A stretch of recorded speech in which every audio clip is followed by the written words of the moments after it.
보훈이라고 명칭이 붙어 있습니다. 마태복음 5장에서 7장까지 이어지는 아주 긴 이야기입니다.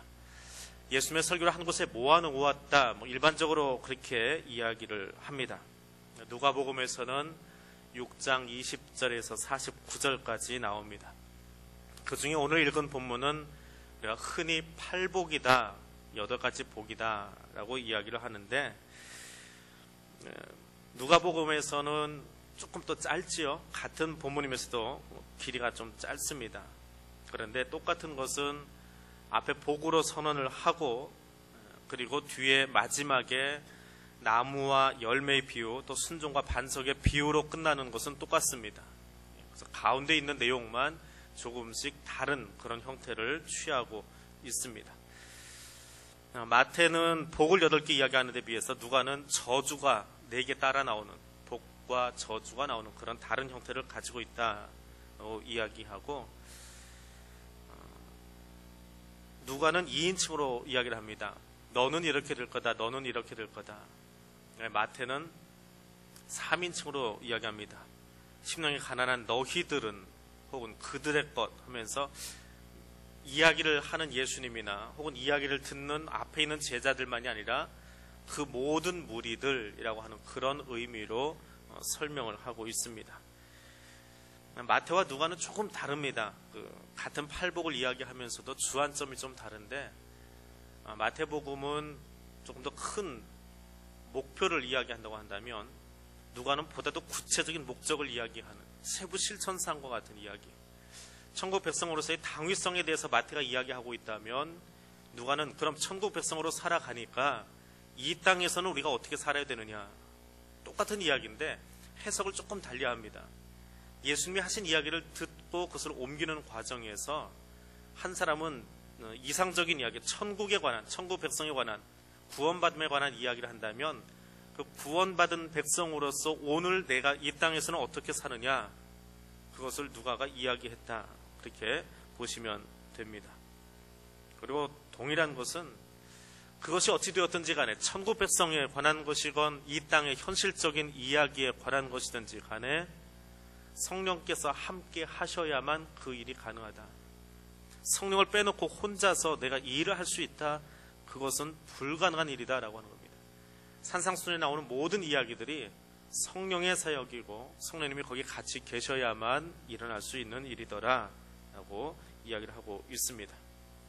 그러면 마태복음을 중심으로 해서 우리가 살펴보려고 합니다. 두 개가 본문이 좀 다르기 때문에 비교하고 이게 좋다 나쁘다 그렇게 이야기하는 것보다는 우리가 잘 알고 있는 마태복음의 이야기를 이렇게 살펴보겠습니다. 자, 말씀을 듣는 사람들이 있습니다. 누가 듣고 있습니까? 5장 1절에 보니까 예수께서 무리를 보셨다 이야기합니다.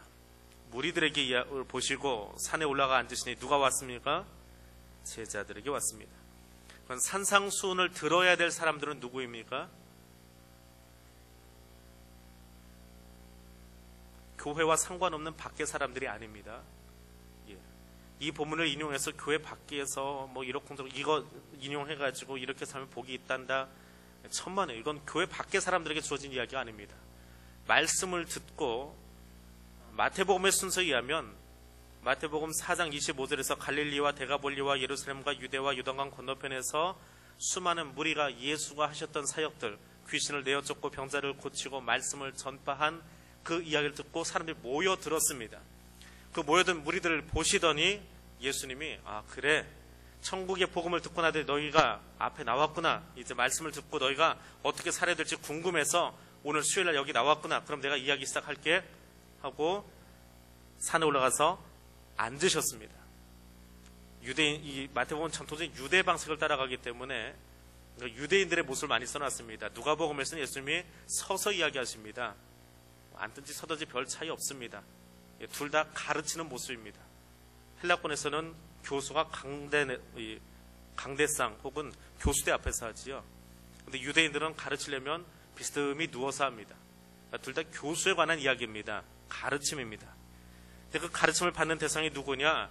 예수님의 첫 번째 갈릴리 사역이 끝나고 그 결과물로 등장한 사람들. 천국 복음에 관한 이야기를 듣고 예수님 때문에 병자들이 낫고 귀신이 쫓겨나감을 경험했던 그 사람들이 나오니까 그들을 향해서 이야기합니다. 그 제자들입니다. 12제자를 이야기하는 것이 아니고 천국 복음을 듣고 나도 그렇게 살아보고 싶습니다. 근데 어떻게 살면 좋겠습니까? 하고 궁금증을 가지고 나온 거예요. 지난 3일 동안도 잘 사셨을 줄 압니다. 또 구회장 수련회하고 피곤하신 분들도 참 많이 있을 텐데 그래도 내가 어떻게 살지 좀 궁금해요. 이 전에도 들어보고 싶습니다. 하고 나오는 거예요. 나왔더니 예수님이 그래 그럼 내가 지금부터 이야기할 테니까 잘 들어봐라. 그러면서 산에서 이야기하셨다. 그래서 산상수훈이고 평지에서 이야기했다. 그래서 평지수훈 뭐 그렇게 이야기를 하는데 산 꼭대기에도 평지는 있습니다. 우리나라 사람 뾰족뾰족하지요. 그런데 팔레스타인 지역이나 혹은 터키에 가보십시오. 이게 산인지 평야인지 모를 정도로 평평한 곳이 있습니다. 산 꼭대기에 평지를 부르는 단어나 산을 부르는 단어가 비슷합니다. 그거 특별히 차이 둘 필요 없습니다. 누구는 뭐 평지에서 이야기했고 누구는 산에서 이야기했으니까 둘은 다른 설교다. 그렇게 이야기할 필요 없습니다. 단지 예수님의 설교를 기억하는 마태나 누가가 이것을 왜 우리에게 옮겨 주었는가라고 하는 것을 기억하시면 되는 겁니다. 자, 무리를 보시고 산에 올라가 앉으시니 원문에서는 예수라는 단어는 없습니다. 근데 왜 예수를 써놨느냐? 새로운 장을 시작하니까 앞에 있던 이야기를 그대로 통째로 받는 거예요. 1장에서 4장의 이야기를 통째로 받아오는데 1장에서 4장의 주인공이 누구냐? 갈릴리의 선교를 하고 제자들을 불러내셨던 그 사람이 누구냐? 예수예요. 그분이 무리를 보신 거예요. 그래서 예수라는 단어는 원문 성경에는 없지만 풀어놓고 보니까 그들을 불러내셨던 예수님이 무리를 보시고 산에 올라가서 스스로 랍비가 되셔서 혹은 스승이 되셔서 주님이 되셔서 말씀을 가르치더라. 2절입니다. 입을 열어 가르쳐 이르시되 입을 열었다. 지금까지 입을 다물고 계셨습니다. 산에 올라가서 가르치기를 시작하기까지 입을 다물고 침묵하고 계셨습니다. 오랜 침묵이 지난 뒤에 말이 선포되어질 때예요. 욥이 친구들과 논쟁이 벌어진데 친구들이 막 공박을 합니다. 너는 이렇쿵 너는 저렇쿵 너는 이래서 하나님 앞에서 범죄한 사람이야. 친구들이 막 쏘아붙이고 있는데 욥이 침묵하고 있다가 입을 열어서 그들에게 말하여 이르되 침묵하고 있다가 예수님이 침묵하고 계시다가 입을 열었다. 자, 욥의 친구들이 계속 공박을 합니다. 너는 잘못 살아서 너는 그렇게 사는 게 아니야. 내가 아는 상식으로는 너는 지금 하나님 앞에 범죄했기 때문에 이렇게 질고를 당하고 있는 거야. 하고 있는 동안에 입을 다물고 있다가 나도 한마디 할게 하고 이야기할 때는 마음속에 거기에 대한 답을 준비하고 단단히 벼르고 있다고 이야기하는 거지요. 예수님의 산상수훈을 이야기할 때에 그냥 여기저기 평생에 하던 설교를 모아가지고 여기다 짜집기 한 것이 아니라 예수님이 정말 중요해서 예수님의 다른 설교도 중요하지만 이 설교는 너희가 꼭 들어야 되고 반드시 암기해야 되고 너희가 이렇게 살아야 천국 백성 될 수 있는 거야 하는 것을 말하기 위해서 써놓은 단어가 2절입니다. 짤막한 구절이지만 이렇게 이야기합니다. 입을 열어 가르쳐 이르되 중요한 이야기입니다. 여기서 꼭 들으십시오. 졸지 마시고 반드시 들으십시오. 뒤에 거는 잊어버려도 상관없습니다. 저 뒤에 설교는 놓쳐도 상관없습니다. 이건 반드시 들어야 됩니다. 마태가 지금 설교를 하고 있는 거예요. 주님이 입을 열어서 이야기하셨는데 자 들어보십시오. 첫 번째는 무엇이라고 되어 있습니까? 그렇게 이제 시작하는 거예요. 첫 번째는 무엇이지요? 심령이 가난한 자. 두 번째는 애통하는 자. 세 번째는 온유한 자. 네 번째는 의에 줄이고 목마른 자. 일곱 번째는 긍휼히 여기는 자. 8절은 마음이 청결한 자. 9절은 화평하게 하는 자. 10절은 의를 위하여 박해를 받는 자. 이 사람들에게 복이 있다라고 이야기를 합니다. 8개라고 이야기하는데 어떤 사람은 하나라고도 이야기합니다. 또 어떤 사람은 9개라고도 이야기합니다. 복이 있나니라고 하는 단어가 9번 등장하기 때문에 구복이다 이야기하는 사람도 있습니다. 장신대 박수함 교수 같은 분은 뭘 이게 팔복이라고 이야기하냐? 복은 하나밖에 없다. 왜? 복이 있나니 복이 있나니 단어는 똑같잖아요. 단지 어떤 복이냐라고 하는 구체적인 실천으로 8개가 등장했을 뿐이다. 그렇게도 이야기합니다. 신학자들이 어떻게 이야기하든지 간에 일반적으로 이 본문에 대해서는 우리가 팔복이라고 그냥 이야기를 하니까 그대로 따라가겠습니다. 신학 강연하는 것은 아니니까. 8개의 복입니다. 누가에는 없는 것은 온유한 복, 또 긍휼히 여기는 자의 복, 마음이 청결한 자의 복, 화평하게 하는 자의 복, 이것이 없습니다. 같은 병행 구절이라고 하는 6장에는 없습니다. 그럼 누가는 여기에 대해서 관심이 없느냐? 아니에요. 그건 아닙니다. 왜냐하면 온유한 자는 복이 있나니, 이 대목이 여기와 병행 구절 이렇게 딱 맞춰놓으면 같이 틀어맞는 게 있어요. 거기에는 없습니다. 그런데 이 온유한 자의 이야기를 다른 본문에서 쓰고 있어요. 조금 더 뒤에 가면 11장에 가서 사용합니다. 또 긍휼히 여기는 자, 이 얘기가 그 본문 안에 없어요. 4개의 복 안에 긍휼히 여기는 자의 복이 없습니다. 그런데 누가는 긍휼히 여기는 것에 대해서 관심이 굉장히 많은 사람이에요. 왜 그럴까요? 누가의 직업이 뭐예요? 의사입니다. 의사가 환자를 보고 긍휼히 여기는 마음이 없으면 그건 가짜 의사예요. 돈 벌려고 하는 의사예요. 병원도 가보세요. 돈 벌려고 하는 의사의 눈하고 정말 그 환자를 긍휼히 여기고 불쌍히 여기는 사람의 눈하고 달라요. 궁금하시면 이따 나갈 때 조장님 눈 한번 쳐다보세요. 어떤 눈인지. 이 누가의 눈은 긍휼히 여기는 눈이었어요. 그래서 그 본문 속에 긍휼히 여기는 말이 누가 보면 군데군데 나와 있어요. 그러니까 마태는 한 번만 언급했지만 누가는 그의 본문 속에서 긍휼히 여기는 게 뭔지 아느냐라고 이야기하면서 비유에도 인용하고 일반 설교에도 인용하면서 3번에 걸쳐 계속해서 설명을 더 풍성하게 만들어 놓은 거예요.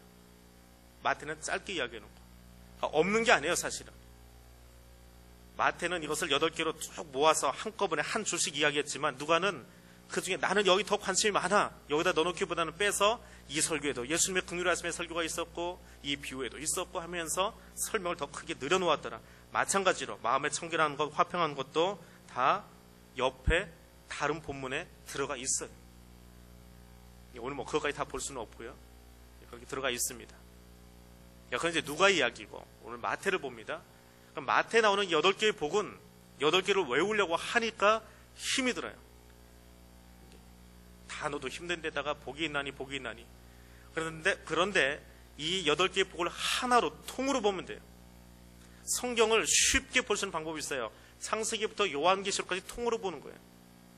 쭉 흘러가는 이야기를 듣고 나서 이런 큰 통 안에서 각각의 본문이 이것이구나라고 이해하면 성경 읽기가 훨씬 쉬워집니다. 마찬가지로 팔복도 8개의 복을 외우는 것이 아니라 큰 통 하나로 보는 거예요. 그 안에 서로 다 연관이 돼 있어요. 따로따로 있지 않아요. 우리말로 하니까 심령이 가난하고 애통하고 온유하고 의에 줄이고 긍휼히 여기고 마음이 청결하고 이걸 하나하나 외우려니까 힘든 거예요. 근데 가만히 듣고 보면 다 똑같은 이야기. 결국은 한 가지 이야기하고 있는 거예요. 그래서 박수환 교수는 여기를 이건 하나의 복이다 그렇게 설명하기도 합니다. 자, 오늘은 간단하게 드릴게요. 많이 피곤하신 것 같아서. 자, 첫 번째 이야기 3절 같이 읽어보겠습니다.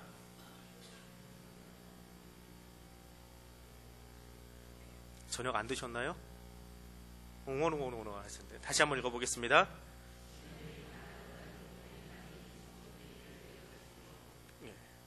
심령이 가난한 자는 복이 있다. 한국 교회도 조금 부자 교회가 있고요. 조금 시골 교회, 아무리 교인들이 많이 모였어도 할아버지, 할머니들이 있어서 경제적으로선 가난한 교회가 있습니다. 사회적으로 그건 어쩔 수 없는 거예요. 마태의 교회는 세상적으로 치면 부자 교회일까요? 가난한 교회일까요? 둘 중에 하나인데 마태는 부자 교회일까요? 가난한 교회일까요? 경제적으로 따져서. 부자다 손 들어보세요. 부자였으면 좋겠나 보죠? 손 들어보세요. 가난하다. 마태 교회는 조금 가난한 교회였다. 재정 자립이 안 된 교회다. 아까 안 드셨던 분들은 뭐 하시는 거예요? 그렇게 살지 마세요. 부자 교회예요. 신학자들이 일반적으로 그렇게 이야기합니다. 마태 공동체에 모였던 사람들은 부자들이에요. 당시 유대 사회 속에서 그래도 지식적으로 조금 깨어있는 엘리트층이고 사회적으로 좀 지위도 가지고 있는 그런 부자들이었어요. 그런데 마음이 공허해요. 돈은 많이 가졌는데 내 나라가 아니잖아요. 내 땅이 아니지 않습니까? 그러니까 마음이 공허한 사람들이에요. 돈은 많이 벌고 집도 있는데 이게 내 게 아니에요. 어느 날 노마제국이 갑자기 마음이 돌변하면 다 빼앗길 수 있어요. 부자는 부자로 돼 이것이 내 것이 아니니까 어떻게 할 수가 없는 거예요. 그런 가난함을, 심령의 가난함을 가지고 있는 사람들.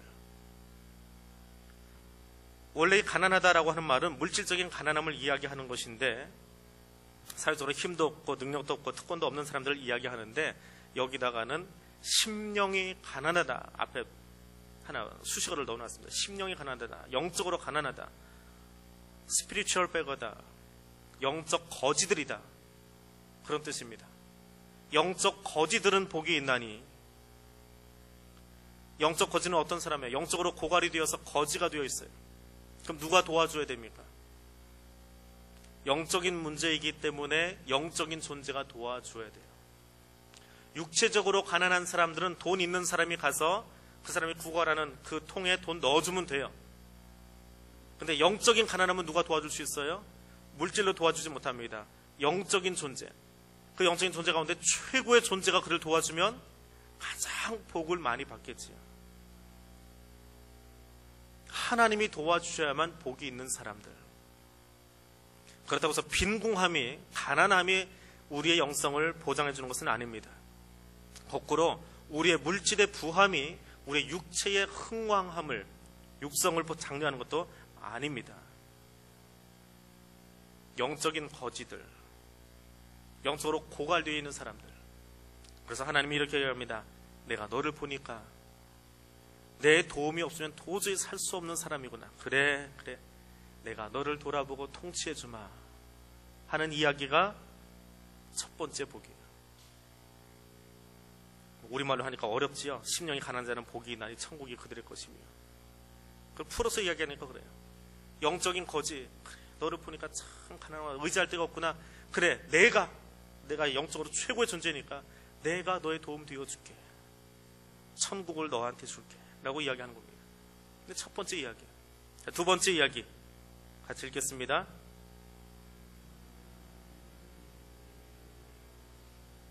목소리가 또 작아지시네요. 애통하는 자는 복이 있나니. 왜 애통합니까? 울어보셨어요? 왜 우세요? 한국의 남자는 3번만 울라고 하지요. 언제 울어요? 태어날 때 울고, 부모님 돌아가시면 울고, 또 언제 우나요? 저는 요즘 종종 울어가지고 그런 거 기억 안 해요. 웃어도 어쩔 수 없어요. 왜 그런지 모르겠는데 갑자기 눈물이 쏟아질 때가 있어요. 근데 왜 우느냐라고 하는 거예요. 여기 애통한 사람 왜 우느냐? 하나님의 의가 이 땅에 실천되지 않음으로 말미암아서 의인이 울고 있는 거예요. 하나님의 나라가 여기 임했으면 좋겠는데 이게 하나님의 나라가 아닌 거예요. 그걸 바라보면서 울고 있는 거예요. 그런데 하나님의 나라가 여기 임하지 않고 하나님의 의가 실천되지 않았는데 내가 뭘 좀 해보고 싶은데 할 수도 없어요. 내가 무능력해요. 그걸 바꿀 힘이 없어요. 그래서 참 가슴 아파요. 세월호 사건 좀 빨리 좀 잘 처리됐으면 좋겠는데, 그걸 어떻게 좀 해봤으면 좋겠는데, 잘못된 건 분명히 알겠는데, 원인 규명해주면 좋겠는데, 다른 뉴스는 막 대서특필하잖아요. 뭐 하다가 폭력을 행사하는지 모르지만 세월호 대책위원들 지금 다 사표 내고 또 신문에 크게 났더라고요. 그런 거는 대서특필하면서 아직도 아이를 꺼내지 못해서 그 바닷가에서 울고 있는 엄마의 이야기는 신문이 침묵하고 있는 이런 잘못된 모습들, 거기에 대해서 누구도 관심 가지지 않는 그 이야기를 보면서 언제쯤 이 일이 해결될지 해보고 싶은데, 말하고 싶은데 말한다고 바뀌지가 않더라고요. 인터넷에 글 몇 번 올린다고 해서 바뀌지도 않더라고요. 광화문 나가보니까 아직도 텐트 치고 있는데 거기 텐트 쳤는지 안 쳤는지 아무도 관심 안 갖더라고요. 의견이 나누어졌다라는 이야기는 흉흉하게 도는데 거기서 더 이상 이야기가 없더라고요. 그런 모습을 바라보면서 안타까워하는 거예요. 하나님, 여기에 왜 하나님의 공의가 이 땅에는 없습니까? 왜 부모가 자녀를 바닷속에다 저렇게 넣어놓고 멀쩡한 자녀를 군에 보냈다가 저렇게 죽어서 시체가 되어 나오는데 왜 그런 것에 대해서 하나님 침묵하고 계십니까? 뭐 하시는 겁니까? 답답해하고 눈물 흘리고, 이제 우리 아이를 군대에 보내야 되겠는데 군에 보내고 싶지 않아요. 마땅히 군에 보내서 휴전선 들이우고 남과 북이 대치하고 있으니까 이 나라 지키는 게 당연한데, 혹시 거기 내 아들 보냈다가 내 아들 상처 입을까봐 내 아들 군에 보내고 싶지 않아요. 전방 배치될까봐 싫어요. 뒤로 빼돌리고 싶어요. 근데 그렇게 하려니까 내 양심이 또 아파요. 내가 대한민국 국민인데. 근데 대한민국 군대를 내가 바꿀 수는 없잖아요. 그래서 우는 거예요. 그 애통함을 이야기하는 거예요. 하나님의 공의가 실천되지 않았기는 한데 그걸 실천시키려고 하니까 하나님, 내가 할 수 있는 게 아무것도 없어요. 어떻게 하면 좋습니까? 그래서 하나님이 이야기합니다. 얘야, 내가 할 수 있는 일이 아무것도 없어서 울고 있구나. 그래, 내가 너의 위로가 되어주고 너를 도와줄게. 그게 두 번째 복이에요. 애통하는 자는 복이 있나니, 말이 힘들지요? 왜 애통해요?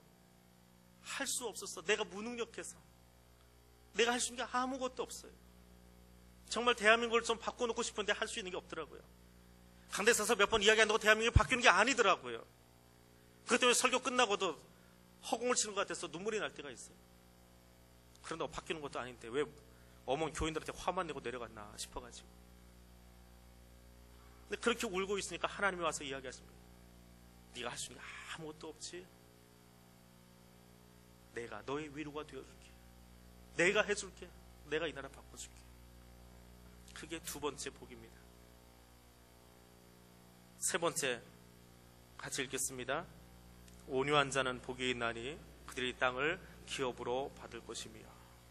온유한 자, 성품이 부드러운 게 온유한 게 아니에요. 여기 온유하다라고 하는 말은 하나님의 섭리를 철저하게 믿고 신뢰하는 데서 오는 마음이에요. 내가 다 할 수 있어요. 내가 그 자리에 맡아야 할 수 있어요. 나만 할 수 있는 거예요. 내가 똑똑해서 그거 일 잘 처리했어요. 그건 온유함이 아니라 강팍한 거예요. 좀 빨리 깨져야 되는 거예요. 안 깨지면 하나님한테 두드려 맞고 깨지는 수가 있습니다. 온유한 건 하나님만 신뢰하는 거예요. 하나님이 하십니다 라고 하는 거예요. 하나님이 하십니다. 연결해 보세요. 영적인 거지예요. 영적으로 뻥 뚫렸어요. 세상으로 가졌는지 안 가졌는지 모르지만 아무튼 마태 공동체는 부자들이에요. 부자들인데 할 수 있는 게 아무것도 없어요. 권력도 있고 돈도 있고 집도 있고 다 있는데 피식민지 국가 백성으로 살아가면서 내가 할 수 있는 게 아무것도 없어서 당초에 이 나라를 바꿀 수가 없어서 노마 제국 안에서 신음하고 있는 내 백성들을 바라보니까 안타까운데 할 일이 없어서 울다가 하나님, 내가 하나님밖에 기댈 데가 없어요. 어찌하면 좋습니까? 그랬더니 하나님이 이렇게 이야기했습니다. 너는 나밖에 의지할 줄 모르는구나. 내가 가진 물질을 의지하지 않고, 내가 가진 권력을 의지하지 않고, 내가 가진 것 의지하지 않고 나밖에 의지할 줄 모르는구나. 그래, 내가 너한테 내 나라 줄게. 나만 의지하는 너한테 내 나라 줄게. 그게 세 번째 이야기예요. 떨어진 이야기가 아니지요. 다 붙어있는 거예요. 자, 네 번째 같이 읽겠습니다. 의에 줄이고 목마른 자는 복이 있나니 그들이 배부를 것이며. 의에 줄이고, 그 의가 뭐예요?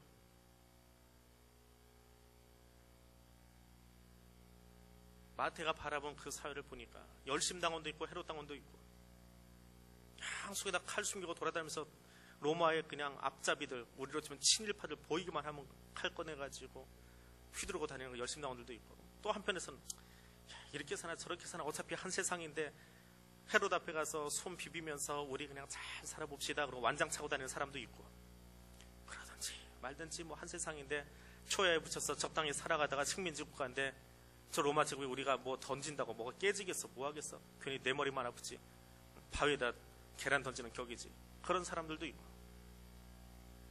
세상을 바꿀 힘은 없어요. 그런데 정말 중요한 문제에 대해서는 고민하는 거예요. 어떤 거예요? 하나님 알지 못하고 죽어가는 거예요. 그 의로움이에요. 이 땅을 바꾸는 것이 아니라 여기에 하나님의 나라가 임해야 되겠는데, 산상순의 핵심 메시지는 그예요. 하나님 나라거든요. 로마 제국, 내 나라, 대한민국이 아니라 여기 하나님의 나라가 세워져야 되겠는데 그것 때문에 목말라 하는 거예요. 1절에서 첫 번째 복에서 나왔잖아요. 어떤 가난함이요? 심령의 가난함, 영적 거지들. 배가 고파요, 배가. 근데 배가 왜 고파요? 저녁을 안 먹어서 배가 고픈 게 아니고 영적으로 배가 고파요. 영적인 배고픔은 왜 그런 거예요? 구원이 되기 임하지 않으니까. 구원의 소식이 들리지 않으니까 배가 고픈 거예요. 그래서 하나님이 이야기합니다. 이 땅에 진정한 구원이 없어서 내가 목말라하고 있구나. 그래, 내가 내 목마름을 채워줄게. 그래서 내 뱃속에, 내 몸에, 내 삶에 생수의 강이 흘러가도록 도와줄게. 네 번째 이야기입니다. 다섯 번째 같이 읽습니다. 7절 시작. 긍휼히 여기는 자는 복이 있나니 그들이 긍휼히 여김을 받을 것이며. 긍휼히 여기는 자, 그러니까 누가 이야기를 했지요? 누가가 이야기하는 긍휼함의 이야기하고 마태가 이야기하는 긍휼함의 이야기는 조금 달라요. 같은 긍휼이라고 하는 단어는 썼습니다. 원래 긍휼함이라고 하는 이 단어는 어떤 이야기냐 하면 어머니의 태 안에 태아가 있어요. 아직 출산하지 않은 엄마 뱃속에 있는 임산부의 태중에 있는 아이가 있어요.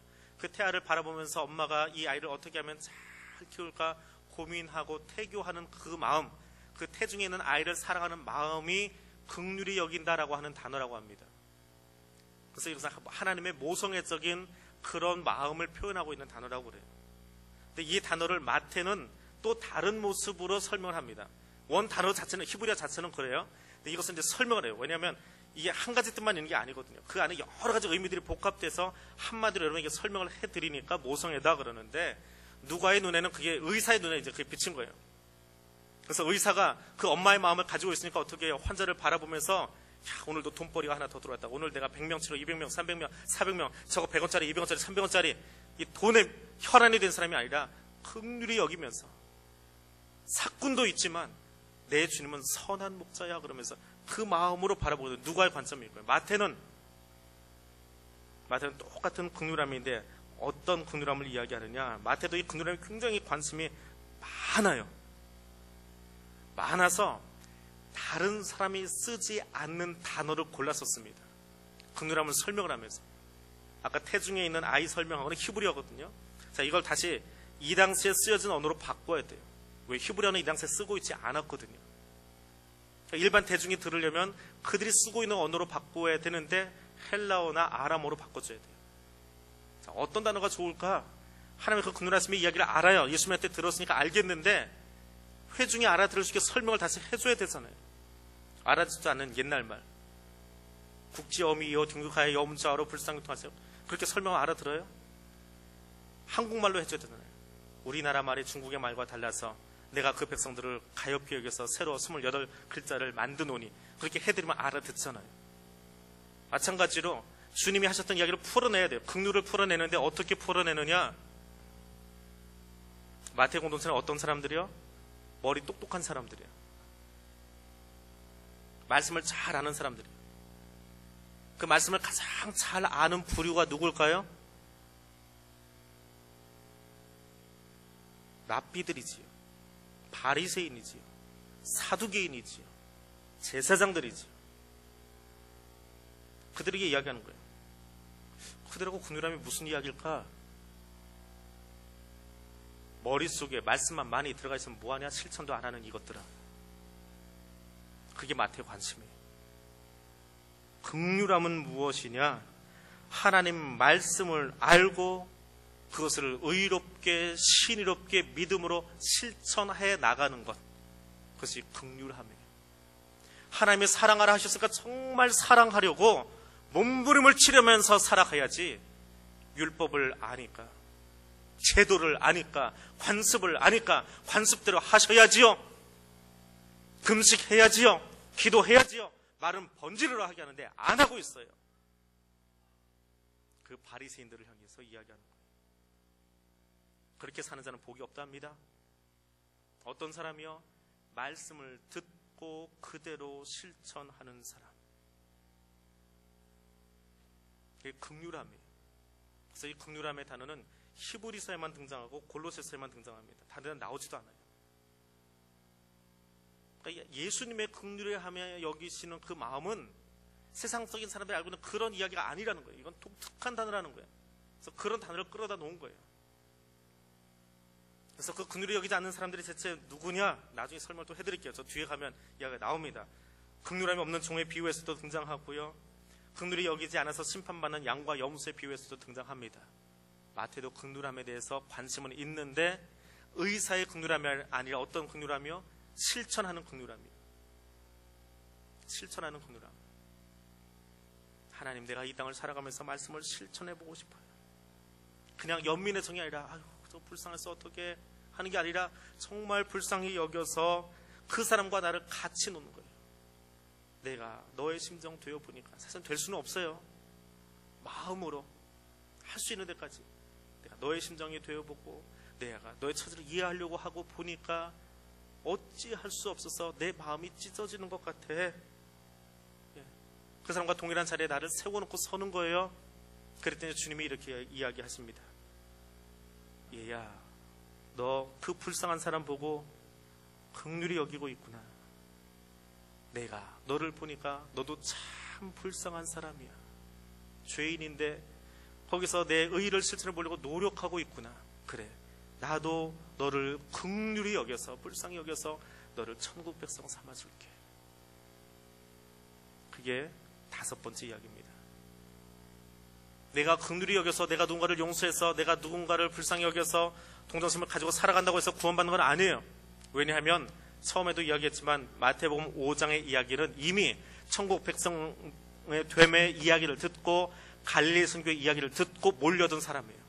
예수 믿기로 작정하고 교회 안에 들어와 있는 오늘 수요 기도에 앉아있는 여러분들처럼 복음 듣고 이미 교회 안에 들어와 있는 사람들이라고요. 근데 들어와 있는데 들어와서 말씀을 듣다 보니까 하나님이 이렇게 살아서는 안 되겠는데 여기 앉아서만 그럴듯하게 그냥 넥타이 메고 앉아가지고 내가 예배 잘 드렸습니다 하고 끝나는 게 아니라 하나님, 내가 듣고 나니까 가슴을 치면서 어떻게 해야 될지 모르겠어요. 저 안타까운 영혼들 바라보면서 내가 어찌 살아야 될지 모르겠어요. 정말 그것 때문에 내가 가슴이 아파요. 그랬더니 하나님 그 마음 보시고 너 그렇게 그 사람 보면 가슴이 찢어지니 나도 널 보니까 너의 영적인 모습을 보니까 나도 이해가 돼. 너의 그 마음을 내가 축복해주고 싶어서 복주고 싶어서 내가 너를 천국 백성 삼아줄게라고. 긍휼히 여기는 자는 복이 있나니 하는 그런 말입니다. 6번째 복입니다. 같이 읽겠습니다. 마음이 청결한 자는 복이 있나니 그들이 하나님을 볼 것이며. 마음이 청결한 자, 순결한 자, 외식적이지 않는 자. 그럼 마음은 어떻게 깨끗하게 할까요? 마음이 어디 있습니까? 여러분의 마음이 있는 곳을 손으로 한번 이렇게 가리켜 보세요. 마음이 어디 있어요? 우리 동양학에서는 그냥 심정들은 마음은 여기 있다 그러죠. 마음은 진짜 심장에 있다. 근데 진짜 마음은 어디 있어요?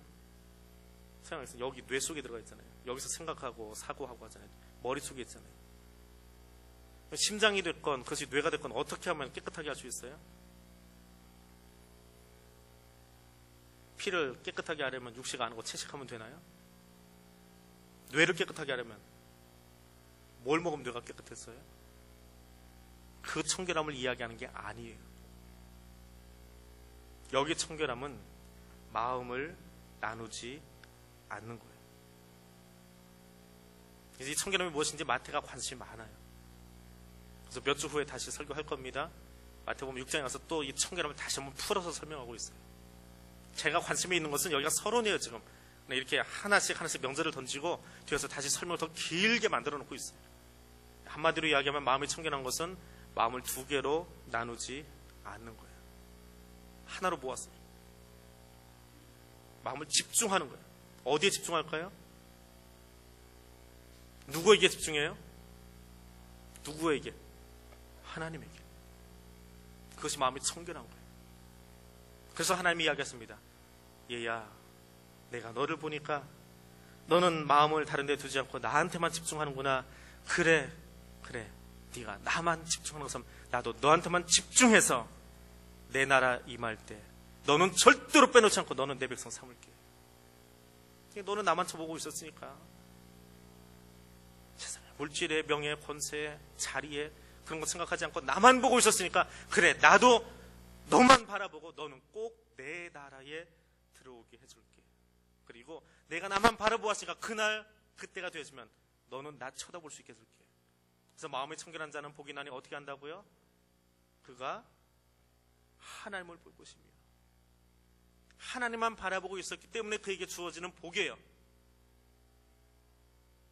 그것이 6번째 복입니다. 7번째 같이 읽습니다. 화평하게 하는 자는 복이 있나니 그들이 하나님의 아들이라 일컬음을 받을 것이며, 화평하게 하는 자, 평화를 만드는 자, 이 이야기는 신약성경 전체에서 여기만 나옵니다. 영어로 옮겨놓으면 peacemaker예요.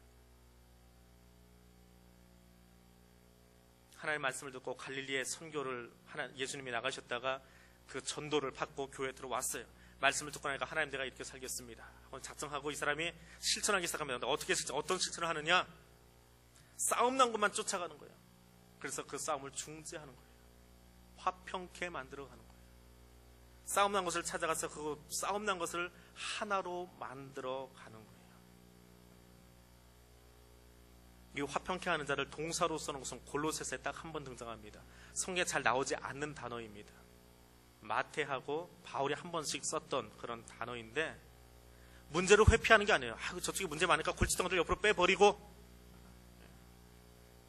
구역이 하나 있는데 그 구역이 맨날 찌그락찌그락해요. 그러면 그건 좀 옆으로 빼놓고 뭐 관리구역으로 빼놓고 손 대지 말고, 그게 아니고 적극적으로 거의 개입해 들어가서 그것을 간섭을 하고 거기에 참견을 하고 거기에 신방을 하고, 그래서 결국은 평화로운 구역으로 만들어가는 거예요. 싸움이고 다툼이 있는 동네에 들어가서 그 싸움과 다툼의 원인을 찾아내주고 그것을 보듬어주고 치유해주고, 그래서 하나로 만들어가는 거. 문제를 잘 다루어서. 그래서 주님이 그렇게 이야기했습니다. 그래, 내가 보니까 너는 문제 상황들을 잘 다독여서 평화의 나라, 그게 누구 나라예요? 결국 평화의 나라는 누구 나라예요? 누구 나라예요? 오늘 저녁 안 드셨어요? 누구 나라예요? 하나님 나라잖아요. 그래, 내가 너를 보니까 문제 상황이 벌어진 것만 내가 찾아가서 내가 그 문제를 잘 해결하고, 누구 나라 만들었어요? 하나님 나라. 하나님 나라가 누구 거예요 지금? 예수님이 이야기하고 있으니까 누구 거예요? 내 거잖아요. 내 거. 하나님 거잖아요. 하나님 나라, 내 나라 만들었구나. 그래, 그러니까 내가 너한테 상 하나 줄게. 너는 내 아들 해라. 내 나라 만드는 게 내 아들이지요. 사탄의 나라 만들면 사탄의, 귀신의 그 자식이지요. 근데 너는 문제 상황 생기고 오면 가서 내 나라를 만들고 있으니까 내가 기분 좋아. 너는 내 자녀라고 불러줄게. 내 아들이라고 불러줄게. 당연한 거 아니에요? 그게 7번째 복이에요. 8번째 같이 읽겠습니다. 의를 위하여 박해를 받는 자는 복이 있나니 천국이 그들의 것임이라. 의를 위하여 박해를 받는 자, 구원을 위해서 박해를 받는 자, 로마 제국 안에서 살다 보니까 박해를 너무너무 많이 받았어요. 마태 공동체가 아주 심각한 고난을 받았었습니다. 왜 고난을 받았어요? 하나님 나라 세워보려고 고난받은 거예요. 독립운동하느라고 고난받은 것이 아니라 하나님 나라 세우려고 고난을 받았어요. 순교했어요. 그 모습을 본 거예요. 주님이 보셨어요. 마태 입술을 통해서 선언하게 하십니다. 그래, 이 땅 안에 내 나라 세워보겠다고 그렇게 박해받고 순교하고 고초당한 사람들이 있구나. 그래서 여기서만 3인칭을 씁니다. 그들, 너희가 아니에요. 그들에게 내가 천국을 선물로 주겠다. 그리고 팔복의 전체 이야기는 뭐예요? 천국에 관한 이야기. 천국에 관한 이야기. 첫 번째 것부터 다시 한번 이야기해 드립니다. 첫 번째 복은 어떤 거예요? 내 도움 없이는 내가 살 수 없겠구나. 그래, 내가 너를 통치하고 너와 함께 해주마. 내가 어떻게 할 수 없는 일들이 많아서 울고 있구나. 그래, 내가 찾아서 너를 위로해주고 너를 격려해주려마. 내가 너를 보니까 너는 나밖에 의지할 줄 모르는구나. 그래, 내가 너에게 내 나라를 주마. 내가 가진 너 것을 주마. 너는 나만 의지해라. 이 땅에 진정한 구원이 없어서 너 목말라 하는구나. 그래, 내가 너의 목마름을 채워서 배부르게 하여 주마. 내 배에서 생수의 강이 흐르게 하여 주마. 너 그 불쌍한 사람들 보면 긍휼히 여기고 눈물을 흘리고 있구나. 내가 보니 너도 참 불쌍한 사람인데 그래, 내 나라 임할 때 내가 너도 긍휼히 여겨서 천국 백성 삼아주며, 너는 마음을 다른 데 두지 않고 오직 나만 바라보고 있었구나. 그래, 내 나라 임할 때 내가 너는 꼭 바라보고 너도 나 볼 수 있도록 허락해주마. 그래, 내가 보니 너는 문제 상황들 잘 해결해주고 거기서 내 나라 만들어가고 있구나. 그래, 내 나라 임할 때 너는 내 아들이야. 너는 내 아들이야. 내 자녀야. 그렇게 불러주마. 그래, 내 나라 세우겠다고 박해받고 고난당한 무리들 참 많이 있구나. 그들에게 내가 약속하건대 천국 줄게. 천국을 줄게. 이게 산상수훈이에요. 쉽죠? 어려우세요? 한국말은 참 어려워요. 그걸 다 줄여가지고 써놓으니까 이 산상수훈이 참 어려운데 듣고 나니까 내가 뭘 해야 될지 가슴에 혹시 와 닿으십니까? 특별히 어떤 것이 지금 여러분 이 시간 마음속에 와서 닿으십니까? 천국 백성으로 사는 것이 어떤 것인지, 거기 하나님 나라를 만들기 위해서 내가 어떤 마음을 품어야 될지, 제가 여러분 가슴속에 오는 대로 성령의 감동 주신 대로 거기 같이 기도하겠습니다. 하나님, 내가 오늘 이 말씀 들고 정말 이 땅을 향해서 울겠습니다. 내가 주먹쥐고 휘둘러서 바꿀 수 있는 나라 아닌데 하나님, 그것 때문에 애통하기만 해도 하나님이 긍휼히 여겨주시겠대요. 하나님 나를 위로해 주시겠대요. 내 힘으로 하는 것이 아니라 성령님이 나서서 거기에 하나님 나라를 만들어가 주시겠대요. 얼마나 그게 위로가 돼요. 나는 내가 다 해야만 될 줄로 알았는데 그게 아니에요. 하나님이 다 하게 되어 있어요.